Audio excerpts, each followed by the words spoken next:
This is the Nathan, Nat and Sean podcast. Hi, everybody. Good morning. Welcome to the Nathan, Nat and Sean Catch-Up podcast. It's important that you know the code word for Flyaway Fridays with Transnusa Airlines. Which is... Katut. Oh, Sean, remember. done. He did have that look. He gets a faraway look when he's trying to really hard remember something. Really First word that came into my mind was cooter.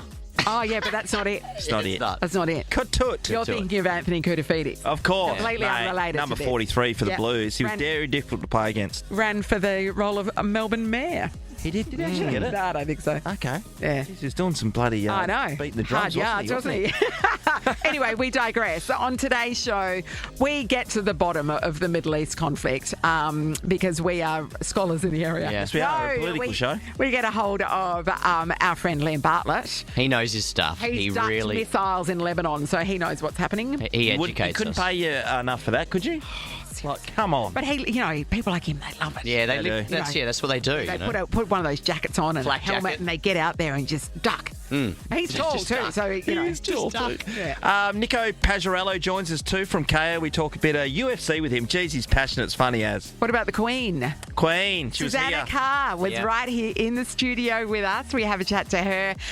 Plus, I'm supposed to be getting on a plane and going to Turkey via the Middle East in a week and a half. We talked to people about whether they listened to all the signs and omens that the universe presented them and whether that was a good idea or not. Why haven't you mentioned the groundbreaking humpback whale footage? I was trying to forget. Well, first of all, It's the first time it's ever been filmed. Ever. they were orcas. Get your whales Oh, right. yeah, and this humpback's used another tool. They used tools for the first time and it was filmed. Anyone who cares about animals Tools. and history... Like, if you've never seen a killer whale using a screwdriver, this is for you. And their belt too, Ross, to see that around a waist. Yeah. Amazing.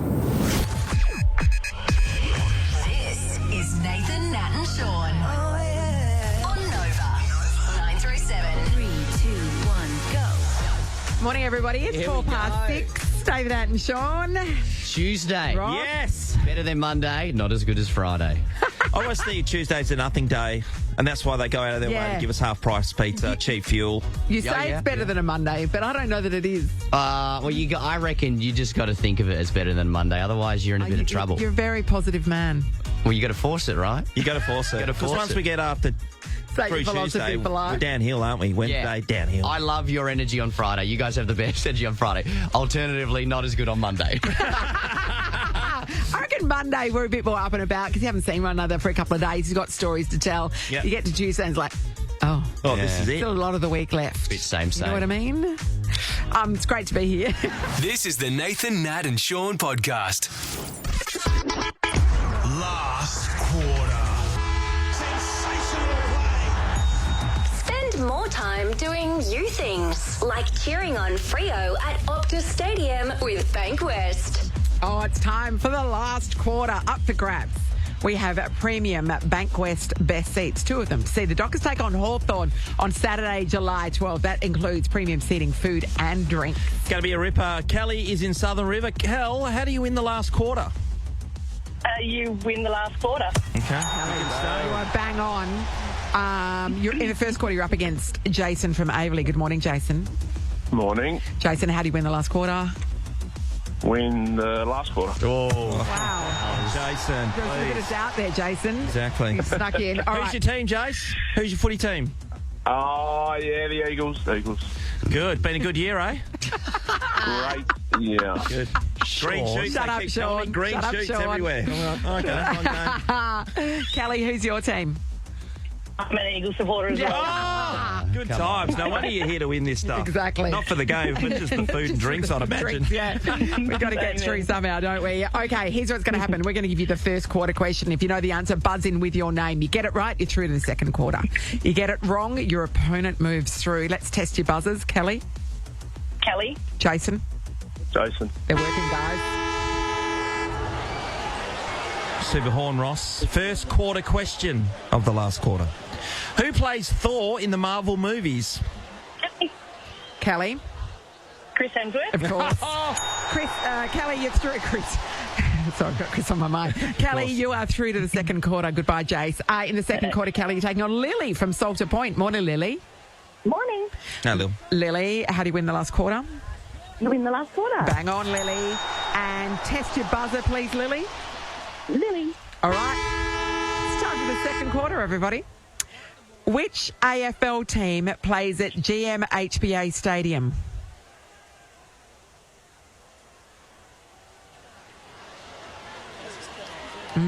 Crickets. No.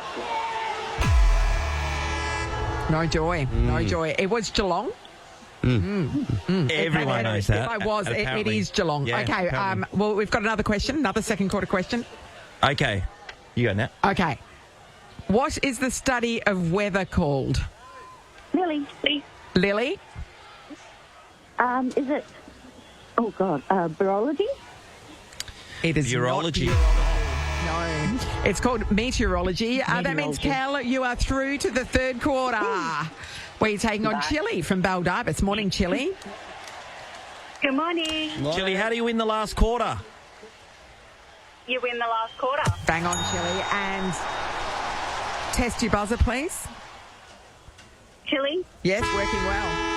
So far, we've had Kelly, Lily, and Chili. By design, everyone. By And design. Jason, don't forget Jason. Okay. Here this, is- this is the third quarter. What number did Nick Natanui wear for the West Coast Eagles? Chili? Chili. Oh, hang on, No, wait. Kelly, no, I heard- Kelly. I heard Kelly, Sorry, Kelly, Kelly. Kelly. Kelly. Number 7. Oh, incorrect. Oh, Kelly, are you kidding me? It was number 9. Oh, my God. Nick Natanui, number 9. That means we say goodbye to Kelly and Chili. You are through to the last quarter. For the record, Chris Marston wore number 7. That's true. That's a Nick great Natanui point. was wearing number... Yes. Now I think it's 9. Reuben Ginby, isn't it? Number Rubes, 7? big Yeah. Rubes. Chili, you take on Joy in Myrie in the last quarter. Good morning, Joy. Good morning. Hey, Joy. Morning. Joy, you might be the youngest Joy I've ever met, to be honest. Let's test your buzzer, Joy. Joy. And how do you win the last quarter, Joy? You win the last quarter. And you know where we are? We're in the last We are quarter. All right, it is Chili v Joy for the title. Get off the tracks when the train's Sean. coming, Ross.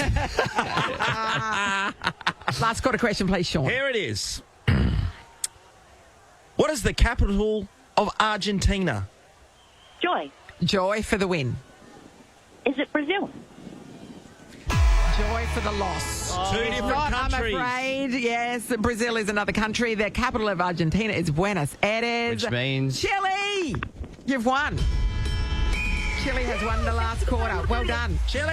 Chile, you're off to see the Fremantle Dockers take on Hawthorn on Saturday, July 12th. You'll be sitting in premium banquet best seats, including premium seating, food and drinks, all included. Chile, well played.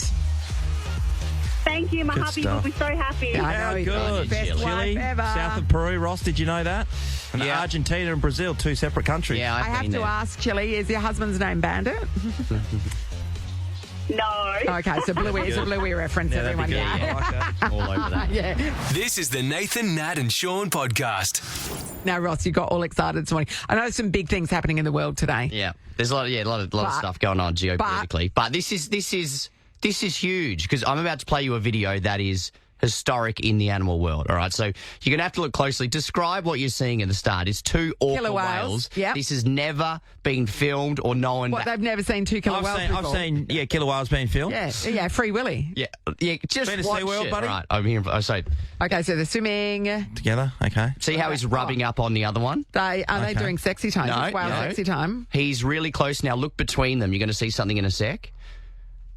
Okay, looking for There's it. a bit of kelp there. Is that Where? is there? Yeah. Yes, what do you there mean? is. What That's do the you mean? first time this has ever been filmed because it is the first Because time. they got kelp caught between them while they were doing the nasty. No, it's world first footage of orcas making the use of tools on each other. What do you mean tools on each other? Glad you Rubbing up on asked. each... Okay, thank you. Glad you asked. They are making rollers, quote, out of kelp, and they place it between themselves to seemingly aim with grooming and what looks like massage on the move. This has never been done. This has never been done or seen. Sorry. Well, it's been done, Sorry. obviously. Well, I mean, It's The been scientists are saying what we're looking at the moment, they've made rollers like a stilo that they would Yep. you'd clean a pot with Yep. to be able to clean the sides of their bodies. Well, it's also thought to be a social thing as well because, you know, as I said, bit of a grooming thing. And they're doing it to each other. So in the past, there have been whales seen to use kelp and sometimes they... Look how excited you are about this. Other ocean animals, such as humpback whales, have been observed rubbing themselves in kelp and even wearing seaweed like a hat. That's been fun. Oh, that is right. That's pretty funny. Seaweed like a hat. However, it's Get very, real. very different to this because orcas are using the kelp collaboratively to massage each other. The behaviour has been called allokelping. Never happened or been seen before. So they're helping. It's just like, so they're so smart. They're like, oh, I may need help with my skin. Why? I could get a massage as well. This But is I nice. don't have any arms. Yeah, So, so- can you help me out? I'll Can get you the- help me out? Great to see you get involved in Ross. that. Took you a while. But they roll the kelp up and then they just help it out and just rub each other up in a social way, Sean. Is there a... Why aren't you more excited? I have a Well, question. mate, this screams of a couple of scientists who are getting funded by something and have to come up with it. Like, let's Okay, write yeah. this story. Quick, we need the grant. Need exactly that. Although I've got friends that are dolphin researchers, and one of them observed the behaviour where one dolphin was giving another one a sponge as a present. Yeah. And that was never seen before behaviour, where they were like handing a gift over. And sometimes they use that sponge on their snout to Yes. stop them getting injured when they dig into the sand or through something. Animals are amazing. Orcas. Do you want me to get you a sponge for your birthday for your snout? Mate, honestly. Shawnee, I'll tell you more off air, but this Okay, is good, massive. good. This is Yeah, massive. Save the listeners out there. Hey, this is why everyone wants to be a marine biologist when they grow up. Yeah, that is true. George Costanza. Thank you for bringing this groundbreaking amazing, story Ross. It to is our groundbreaking. You're very attention. welcome. Well done to the Orca way. How did the boys take this when clearly you ran and bust the boys this morning? I They only said, "Where's the giant squid?" Ollie would say that. I'll run it by him, let you know what he says. Okay, thank you, budding marine biologist Ross Warman. It's the Nathan, Nat, and Sean podcast. Great news, everyone! You can catch the fine stylings of our friend Sean McManus on Maggie Dent's podcast, The Good Enough Dad. Your episode has dropped, Sean. Yeah. Yeah, it's a great photo, Ross. I was saying the photo's a freeze frame of what it looks like Sean's chewing tobacco and about to spit it out.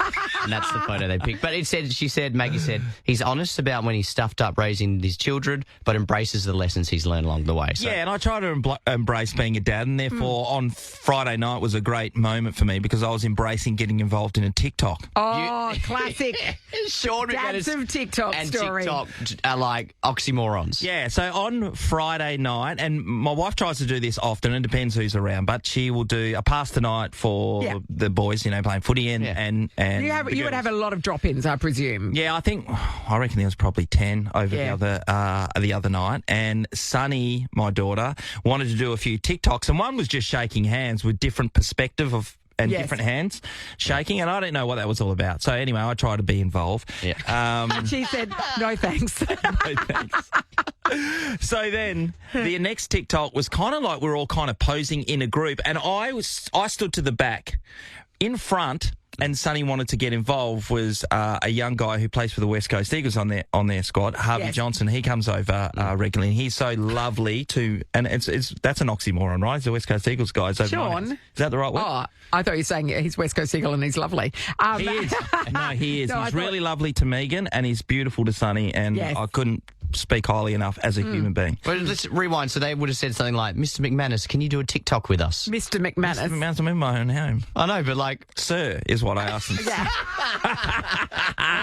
The Lord. So I think- Sonny's like, well, get Harvey in, get Dad in. Dad, you sit in the background. Harvey's at the front, blah, blah, blah. And then the girls around us. So Did that sting a bit? Harvey's at the front. And you're No, at the back. I was thinking, I'll just be in the background, It's slightly out of focus. Yep, hopefully. And then In the your next cock day, when I was driving Sonny to football, she's gone, Dad, that TikTok we did the other night has blown up. Are you viral? 22,000 views, and she's going through all the numbers, and I'm like, oh, thanks for coming. You got to get me in these things more often. She said, not because of you. No one knows who you are. It's because we put Harvey in. Has Harvey played a game yet? He played last year. He's working his way through the waffle form at the moment. But And how many games have you played, Sean? 228. I don't count. But And nobody knows who I am, and they don't watch for that. Ross, guess- is what I was told and reiterated through the drive from East Yes. Mantle to Jandakot on the weekend. Yeah. I feel like your audience is not on TikTok, though, Sean. It's the reality of how your kids see you, Ross. Or don't see Well, you. everything that you've achieved in your life, you did before she was born. Yeah, before before. I mean, this TikTok. broadcasting career's got nothing to do with it. I do remember one time, this is how much Sunny disregards what her father does. Yeah. So because I walk the dog where the kids play football and train for football. And, and Sean posted a video of this, and it was me being cornered by Sunny and all her mates on the oval, and they're all saying, "Hey, can you say my name on the radio?" And I'm like, classic. first of all, Sonny, we say your name on the radio all the time. And like, why wouldn't you ask your dad? Because he's nobody. That guy that you see at home. So they wanted every you to night. say it, not him. So you have to sit him down and go, listen, I was kind of a big deal. They don't listen. I think I've done it so often that they just... But it's always good to be put back in your box, which I am. Yeah. You're well and What a truly freak. back in it now. Okay, You're can we get a hold of this, Vision? Yeah, we we'll find want it to see the somehow. TikTok. Yeah, I want to see Sean All right. McManus in TikTok. We'll post it on our socials. Yeah. So I think so we'll make you Well, it's go blown viral, up, Ross. not Harvey. Nathan, Nat, and Sean podcast. Now, you may be aware there's a little bit of a crisis going on in the Middle East. Lots going on. Seems that way, yes, absolutely. So we thought we need to get to the bottom of it. And there's only one man that knows everything in our eyes. Yeah, for sure. And it is Spotlight's Liam Bartlett. Good morning. Morning. Liam. Oh, good morning. Good morning. Now, the reason How that are we're you? coming to you, Liam, is because we remember footage of seeing you, like, literally ducking while missiles fired over your head when you were, that was between Lebanon and Israel, I believe. I've had some great times in the Middle East. It's been marvellous. Yeah. Liam, can we start with? I feel like I want an education of certain parts of it, but can you give us the broad strokes of how we got to where we are? Oh. Well, we'll summarise it like this. Liam, the Middle East, what's up with that? Yeah. Well, in relation to Israel. Yeah, no, thank you. Yeah, let's go back to Volume 1 of the Funk and Wagnalls. Unbelievable. Well, no, it is interesting, though, isn't it? I mean, it's changing all the time. Like all the news we've just heard this morning again. We're just waiting for confirmation of whether or not, the other parties, the parties involved in Israel and Iran, have actually agreed to that ceasefire that Donald Trump's put on his Truth Social, which is pretty amazing times for a US president to, announce something on his social media. Yeah, as he continues to do. Oh, mate, still does my head in. Yeah. But I think it's like a lot of things in the Middle East. Well, it's like virtually everything in the Middle East, I think. Anything that looks simple never is. No. There's always layers to it. And, I mean, this is pretty amazing. The whole Iranian nuclear thing is incredible. There's a huge irony in this because the actual program itself, the, sort of nuclear enrichment program, was started back in the 1950s. That's how far back you have to go. Yes. And that was it was actually funded by the Americans. Yeah. Incredibly. And it was all about nuclear power, part of the debate that we've been having prior to the last federal election, all about energy. So it kept going. It sort of started and was funded by the Yanks mostly, and then obviously the Iranians, through the oil production, all the petrodollars. But then came to a screeching halt in about 1979 when we had the revolution and the Shah got kicked out, and the new regime, the regime as we sort of know it now with all the mullahs, the ayatollahs, they took over. So that then was completely upended and suspended, and people said, well, you can't have a nuclear program. So it was all off the and generally agreed it was off the cards. And then the Iranian-Iraq war of the 80s, the Iranians started it up again in secret. So that became a big sort of clandestine operation. Obviously, some of the intelligence agencies sort of had a hint of what was going on. But that continued through till about 2002, and then sort of all, pardon the phrase, blew up again. Yep. When it was discovered that, how far along they were in terms of an enrichment program with a view to nuclear weapons. And people then thought, so that's 23 years ago, thought quite rightly, as the Prime Minister was saying yesterday, the whole world agrees you can't have Iran with a nuclear weapon.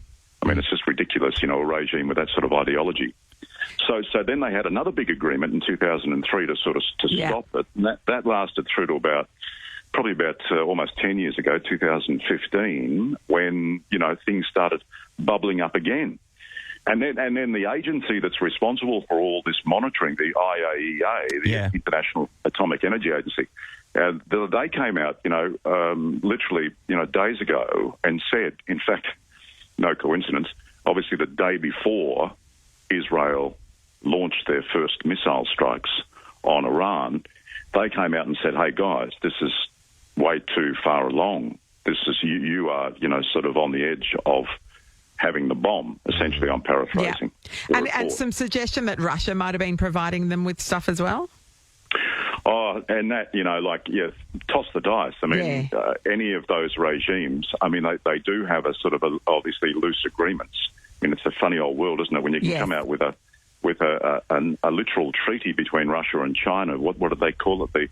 The unlimited, no holds barred, I mean, it's ridiculous. So I'm sure they're getting some sort of support. But obviously, there's 90 million people in Iran. Yeah. And they make a heck of a lot of money out of oil. I mean, just think about that. They've been talking about the danger of the Straits of Hormuz being blockaded by Iran. So that's the in the gap last 24 between hours. Dubai and Iran, basically, isn't it? Yeah, correct. Yeah, if you picture it in your mind on a map. Yeah. I mean, and the statistic everyone's been using, which is completely accurate, 20% of the world's oil goes through through those straits. So not all of that 20% is dedicated from the Iranian sources or the Iranian oil wells, but a heck of a lot of it is. So you can imagine how much money they have, and that's the sort of money you're talking about in terms of sponsoring terrorist groups in various parts of the Middle East and beyond. I mean, these guys have got serious blood on their hands through Hezbollah, through Hamas, through the Houthis.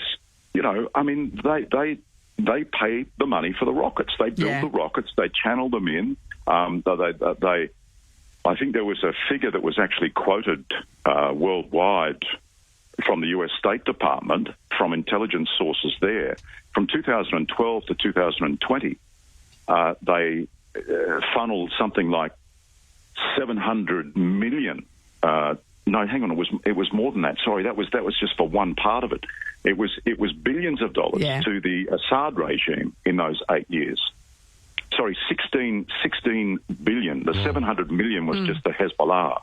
16 billion in support of Assad, and that's one of the it's one of the world's worst regimes. I mean, I put it up there in the top 10 in terms of how they treated their own people and the oppression and the subjugation. And that's an interesting point that you're making, that these leaders aren't always supported by their people. So, while they might be getting involved in conflict, the people are at odds. Don't back them in. That's a really good point. Yeah.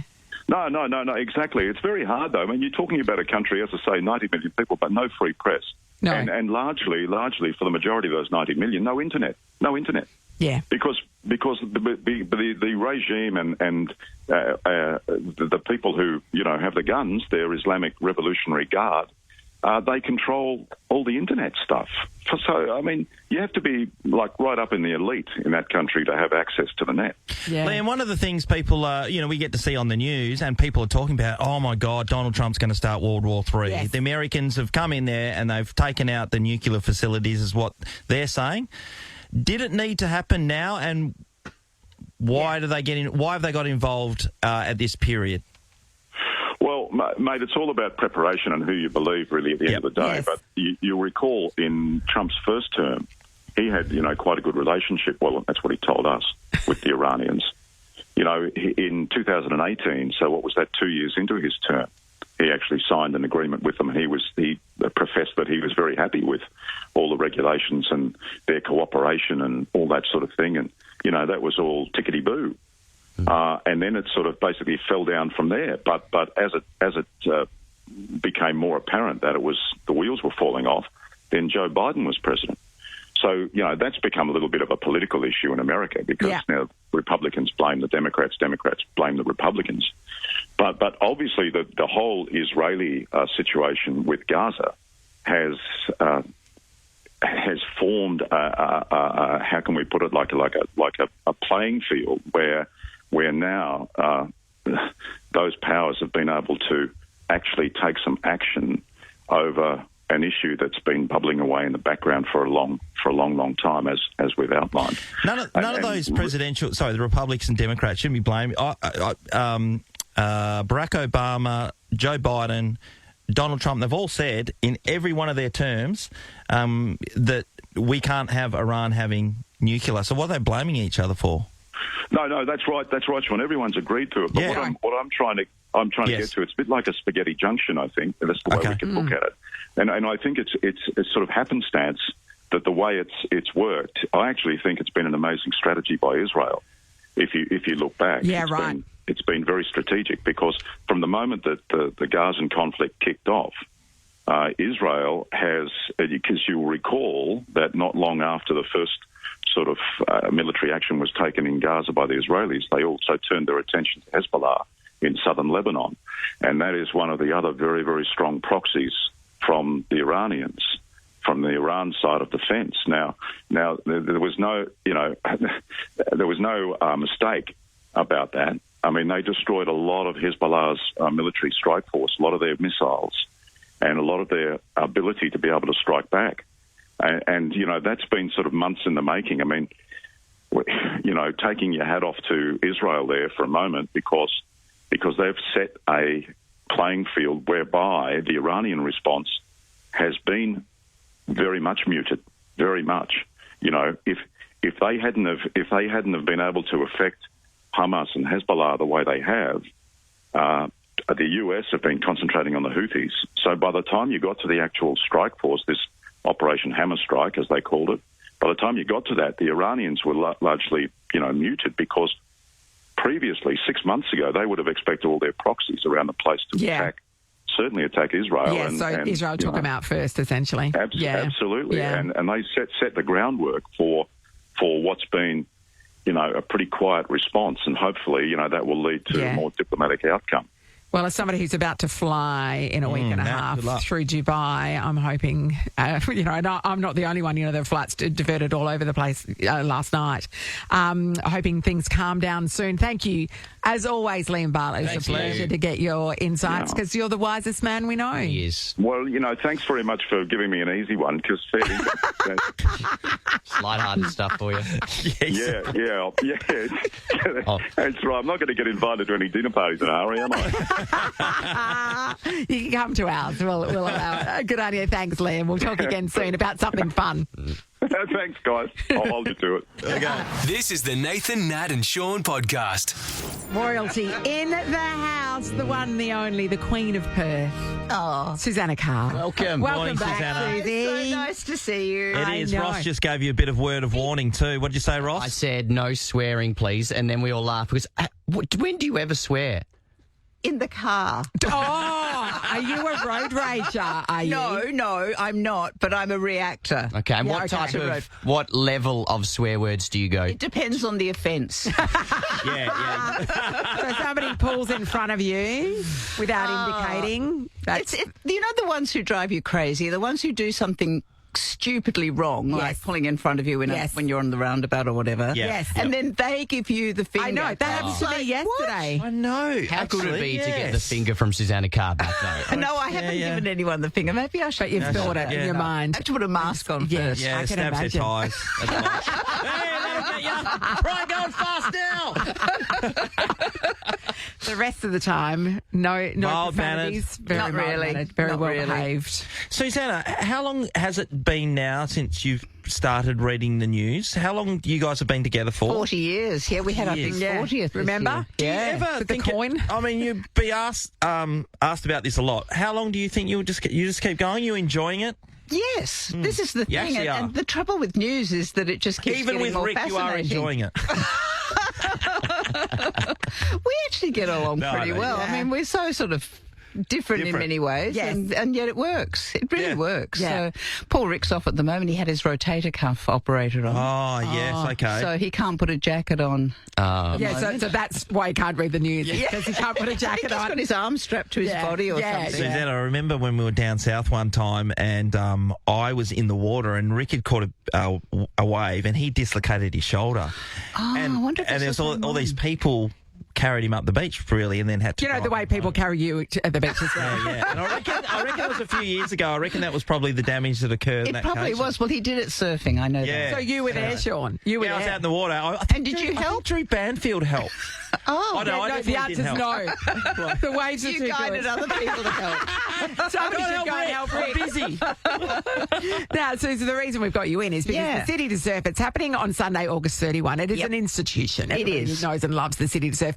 Early bird prizing closes in just a couple of days' time, so on Yeah. June 30th. So get in early. Absolutely. Register now because we need as many people as possible to go. It's such a good thing and it's such good fun too. And there's lots of options because you don't have to run the whole way. Or so you walk. don't. Yes, that's right. So there's a 12K, there's a 4K as well. Yep. And which is what Susanna and I are going to be doing. We're Yep. walking the 4K together in sync, Absolutely. perfectly Holding hands? synced. Yeah, we might hold hands. Skip. We might skip for a few steps, but mostly we'll be walking. Just because it is such a wonderful thing to be a part of, isn't it? And it's a great location to walk from and Yes, to as well. that's true.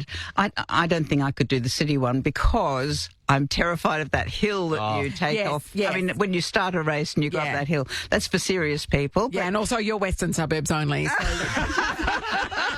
got to be within a sniff of the I ocean. know. How does she get into Osborne Park every night? That's what I want to know. My phone guides me. Ross, you've emceed the City to Surf many a time. What do you like about it? Well, you said it's fun. I would disagree. I'd say it's fun afterwards. True. It's a great If you've accomplishment. done the run. Yeah, if you do. But if you go with someone, I went with our audio guy, Zach, and I had a ball, but he was struggling. But you have a bit of a So chit-chat. that's good then, because you feel a bit superior. Yeah, don't you do. Yeah, and then you push each other. Puts a Like, spring come in your on. step. And Yeah. actually, what we did, there was a shark in front of us. Someone dressed as a shark, and I said our only goal is to That beat was that Amy. Yeah. shark. Well, it could have been. Amy Actually, Shark. Amy Shark, not our producer, Amy. Oh, yeah, that makes more sense. But, yeah, and you just have a bit of fun with it. So, yeah, it's about being with people. And you two together, can people just, Oh, no, they link can't up come with near you? us. Okay. We Security. have an exclusion zone. No, of course they can come and hang Yeah. with us, but they're not allowed to outpace us. They have to let us walk slightly in front. Because right? we'll be talking a lot as well. Yes, I we've mean, got there's lots a to lot of catch up talking on. goes on. in Yeah. this. Because Yeah. Susanna and I both love travelling, so we've got a lot to talk about there. We do. We do. I'll be able to tell you all about my trip to Turkey if I get to go. Never get there. I hope you do. I know. It's a little bit in the trouble zone. I know, right? They're saying there's a ceasefire at the moment, but Yes. I listened to your piece with Liam, which was really Yes. good this morning. Yeah, But just things trying to can get change in the Middle East. This is the thing, right? And I've been reading that. I've been doing, checking. Yesterday, I read my travel insurance policy from start to finish. That was a lot, but also, and I've subscribed to the Smart Traveller updates, Yes. so they'll send updates as soon as they come through. But I am looking at that thing, checking that thing so regularly, because if they then say no, you can't go there, then you're no longer insured. So Yeah. there's you've a done lot. your There's dough. a lot to look Yeah. at. Yeah. You've got to be across it, and as you said, it changes all the time. If you were Natalie, because she was in Turkey, they do a lot of hot air ballooning.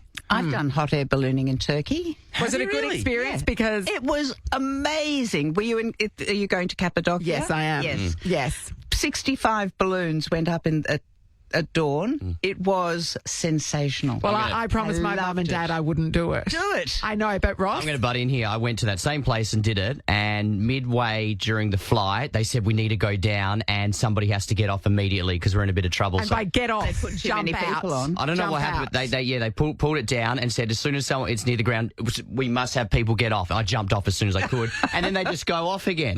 But there's it was Yeah. quite You a- were just ballast. Yes, yes, Yeah. that's exactly what it was. And of course, there's been a couple of bad ballooning accidents worldwide in the last few weeks, and I'm like, there's all the signs are saying don't go ballooning. Well, they're pretty adept at it. It's really well organised. I mean, yes, obviously Outside of they mine. Can you ring my mum and dad and tell them, because they were very happy when I said I don't think I'll do it. It's the best way to see the area, though. Was it amazing? Was it? And how long do you stay up for? I think we were up for maybe half an hour or so. It is peaceful once you're up there It's because beautiful. there's no like engine Well, roaring. until they You let just that hear the flame thing off. yeah, until then. Yeah. And it's such an incredible landscape because they call it Yes. the Valley of the Troglodytes. It's those incredible formations Yeah, and that people stone actually houses and lived stuff. inside. Yeah. And we went there because my husband, when he was about 13 or 14, I think. His dad made a documentary there. Did he? Wow. Yeah, so they went there. He and his brother went with their dad, and they lived in one of those troglodyte houses. And at that stage, there were no tourist coaches, hotels, or anything like that. So he's got pictures of him on a donkey outside one of those places, and he said, "I've got to show you this." So we went there, and of course now it's a major tourist hotspot. Yeah, pretty much. If you go to Turkey, you go to this place. Like it's guaranteed that you're going to go there. Yeah. Being a traveller, as you said, just like Natalie, what's the most amazing? What places that we wouldn't think that, not the main New York? Not Paris. I was just mentioning it to Nat. Last year we went to Georgia, the country of Georgia. Okay. Which we actually flew up over the middle of Iran. Straight over Iran, In fact, I remember Chris saying, "Oh, there's Isfahan," and we looked out and there was Isfahan, which they've just bombed. Yep. Yes. And Georgia was absolutely mind-blowingly good. It's a beautiful country. The mountain ranges, the Caucasus, are higher than the Swiss Alps. The skiing there in winter is apparently sensational. Really? There's all this paragliding and everything there. You can go hiking. The countryside is just so beautiful. Rivers everywhere. The oldest vineyards in the world.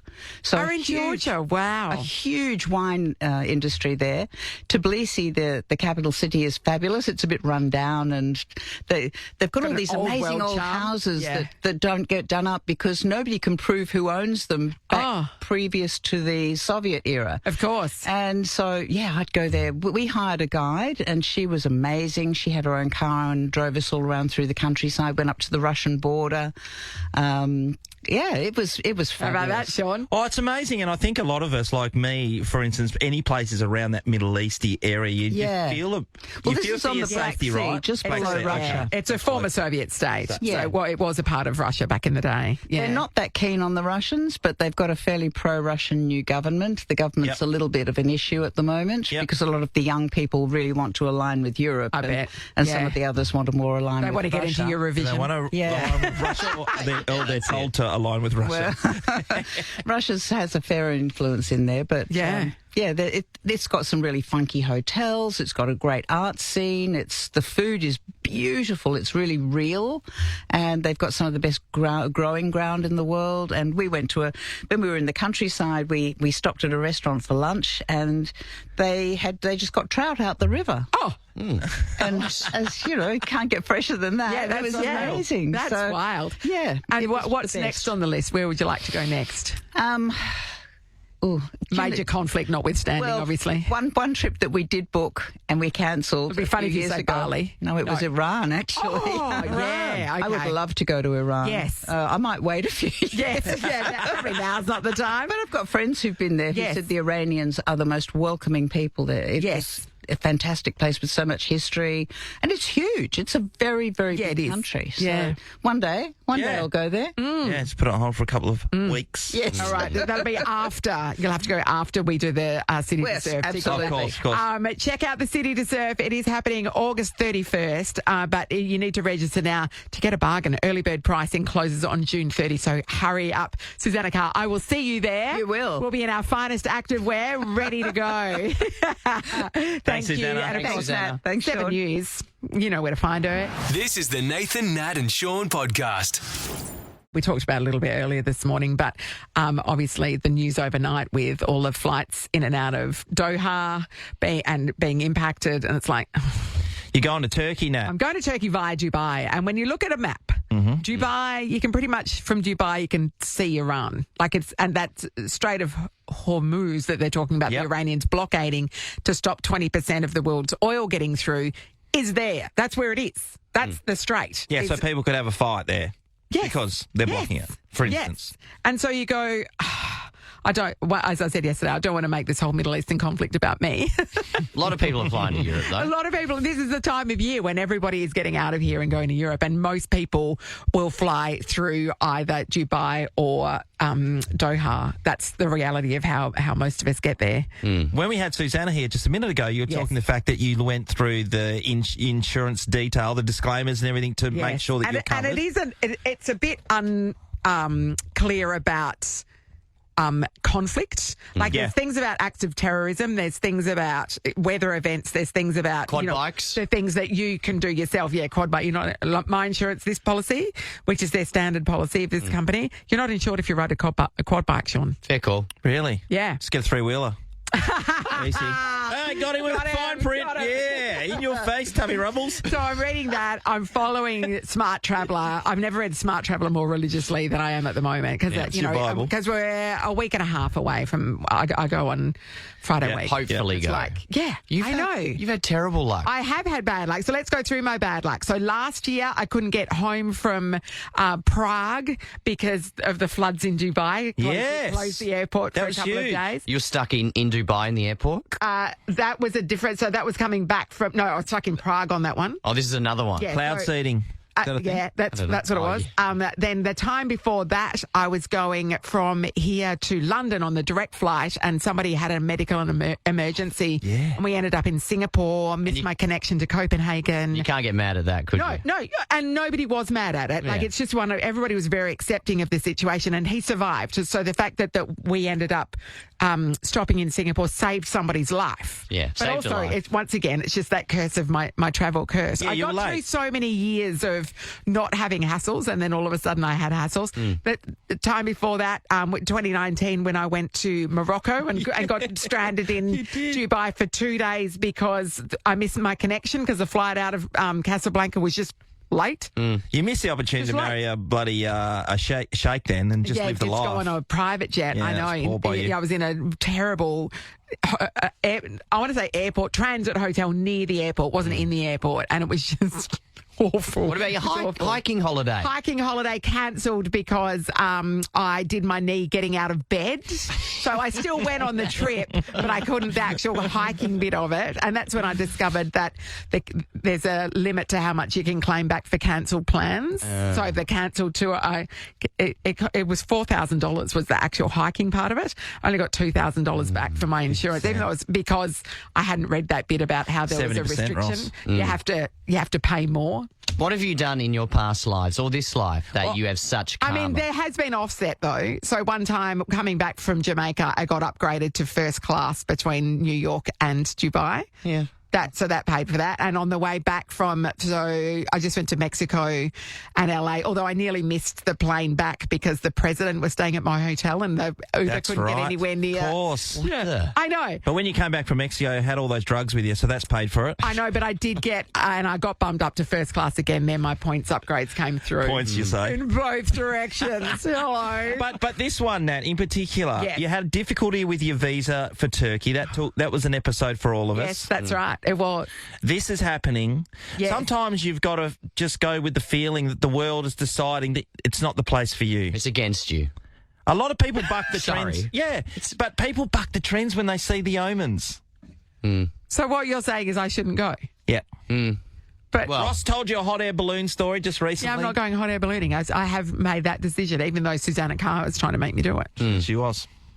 What you're saying, I should look at the signs and pay attention. The signs say no. The signs are that we're on the brink of World War III. Well, yeah, you think you know I what? should take that into account? All of us collectively, at some stage, we've had the sign, whatever signs they were, come towards us, and we've pressed ahead. I want to hear from people who said, no, take the signs, don't go, for whatever reason. And that was vindicated. Vindicated. They're going to be down stories, maybe when you missed the sign, like, all these things went wrong, and you went, no, I'm going anyway, and like, no, that wasn't a good move. Let me tell you about my friend Helen's wedding. So tragically, the bridesmaid died of anaphylaxis a month before. Helen, Anaphylaxis? Yes, and to prawns, and she'd never reacted to prawns before. So that sets it as a baseline of how awful.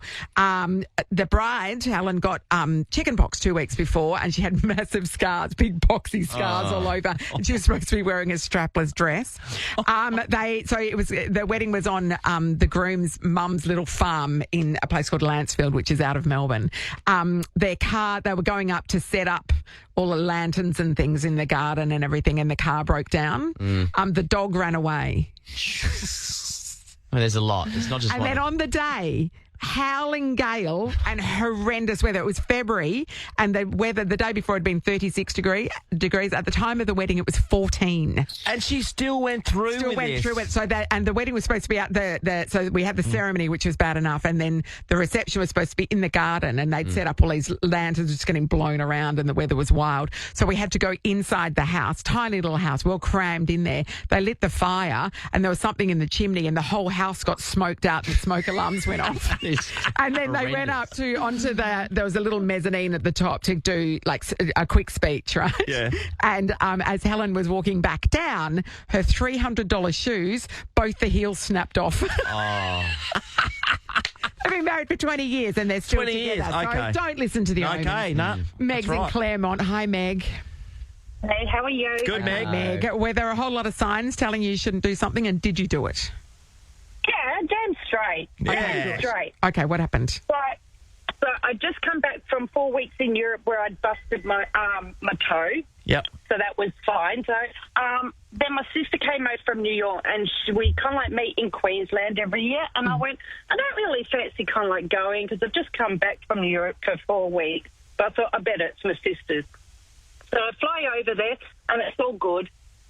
They got sick, so I went, okay, well, I'm going for a walk into the rainforest. I went for a walk in the rainforest at dusk, didn't realise there was no phone reception, fell over a metre and busted both ankles and a leg. In the This was rainforest. With no In the phone to rainforest. ask for help.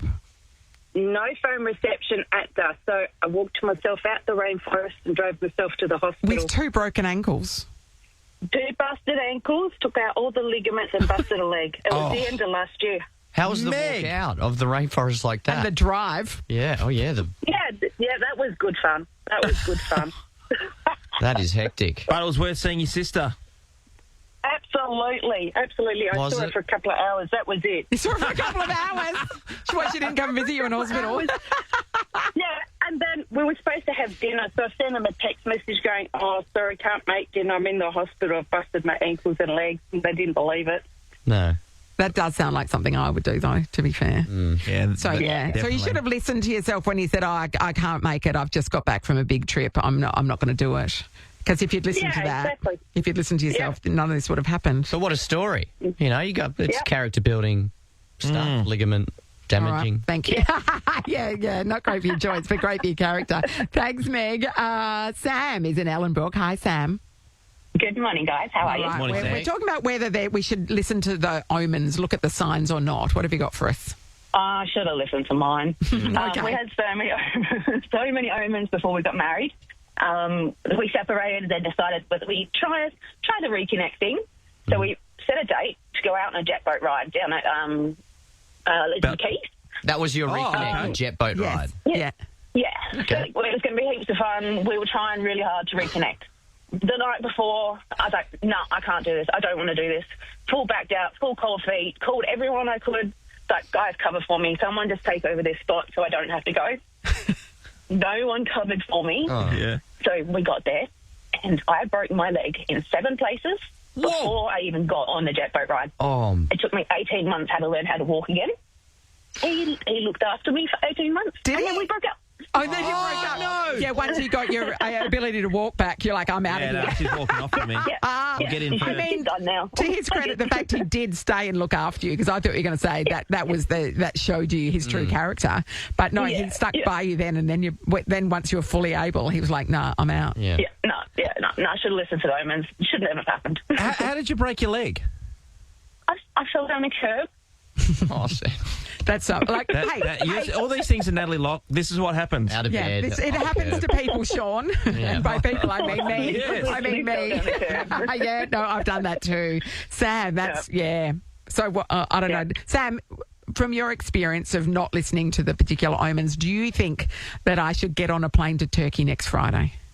It's an experience, though. Like, Yeah, okay, I'm in then. would No, happen that's if enough. What would happen if you don't get this experience? Oh, I'd have to go to Bali with the What would McManus happen if family. you get over there? No one wants that. No one wants that. That could be You've got to right. have Sam, you sold genuine me. Turkish delights. Yeah, I'm going to do that. And the Taduk, and don't forget, Sean, recommending Turkey spread. Obviously. Yeah.